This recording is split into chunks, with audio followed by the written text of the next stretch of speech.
नमस्कार, सावित्री न्यूज चॅनलमध्ये आपले सर्वांचे सहर्ष स्वागत आहे। मी सारिका अशोक वासनकर, सावित्री शक्तीपीठ धोतरखेडा। मी आज कोजागिरी पौर्णिमेनिमित्त हिरकणी या संदर्भातील एक कथा सादर करत आहे।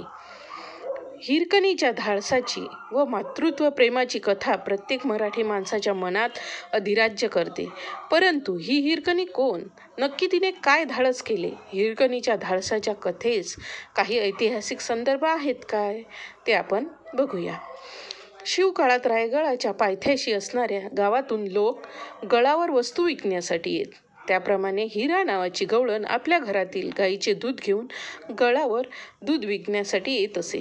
या विक्रीतून होणाऱ्या उत्पन्नातून तिचा व तिच्या परिवाराचा उदरनिर्वाह होत असे। हिरकणीचा हा नित्याचा दिनक्रम होता। सकाळी गळावर येऊन दूध विकणे व संध्याकाळी गळाचे दरवाजे बंद होण्याच्या अगोदर गळावरून खाली उतरून घरी जाणे हा तिचा दिनक्रम होता। शिवरायाच्या आज्ञेनुसार गळाचे दरवाजे सकाळी उघडत असत व सायंकाळी बंद होत असत। हिरकणीच्या उदरनिर्वाहाचे साधन म्हणजे गळावर दूध विकणे। नाईलाजाने हिरकणीला आपल्या तान्ह्या मुलास घरी ठेवून दूध विक्रीत जावे लागे। एके दिवशी कोजागिरी पौर्णिमेच्या दिवशी ती गळावर दूध विकण्यासाठी गेली असता तिचे दूध विकले गेले नाही। त्याला तिला उशीर झाला। संध्याकाळ कधी झाली हे तिला कळलेच नाही। ज्यावेळी हिरकणीच्या लक्षात आले तशी ती बाळाच्या ओढीने धावत धावत गळाच्या महाद्वाराजवळ आली। परंतु संध्याकाळ होऊन गेल्याने गळाच्या पहारेकऱ्यांनी गळाचे दरवाजे बंद केलेले होते। हिरकणीचा जीव बाळासाठी कासावीस होत होता। पहारेकरांना दरवाजे उघडण्याची विनंती केली पण तिला त्यात अपयश आले।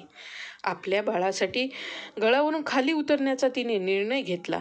परंतु गळावर कळे कपाळी जंगली थाप देणी युक्त अवघड किल्ला होता। रात्रीच्या अंधारात रायगड अंधारून गेलेला होता। रात्रीच्या अंधारात खाली उतरताना हात सुटला किंवा पाय घसरला तर मृत्यू हा नक्कीच आहे। एका टोकापाशी आली आणि खाली उतरण्याचा तिने निर्णय घेतला। हिरकणी ज्या कळ्यावरून उतरत होती तो कळा सूर्याच्या प्रकाशात देखील उतरणे कठीण होता। हिरकणीला काटे टोचत होते, पायाला व हाताला जखमा झाल्या होत्या, पण बाळाच्या प्रेमापुढे तिला काहीच दिसत नव्हते। ती शेवटी यशस्वीरित्या खाली उतरलीच, धावतच घरी गेली आणि बाळाला जवळ घेतले।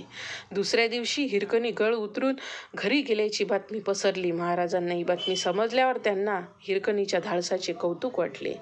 रायगडाच्या सुरक्षेविषयी त्यांना काळजी वाटली। तिला मान सन्मानाने शिवाजी महाराजांनी समोर बोलावले। शिवरायांनी तिला बक्षीस दिले। साडी चोळी देऊन तिचा सत्कार करण्यात आला।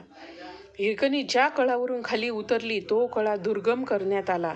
तिथे तटबंदी बांधून बुरुज बांधण्यात आला। त्या बुरुजाला हिरकणी हे नाव देण्यात आले।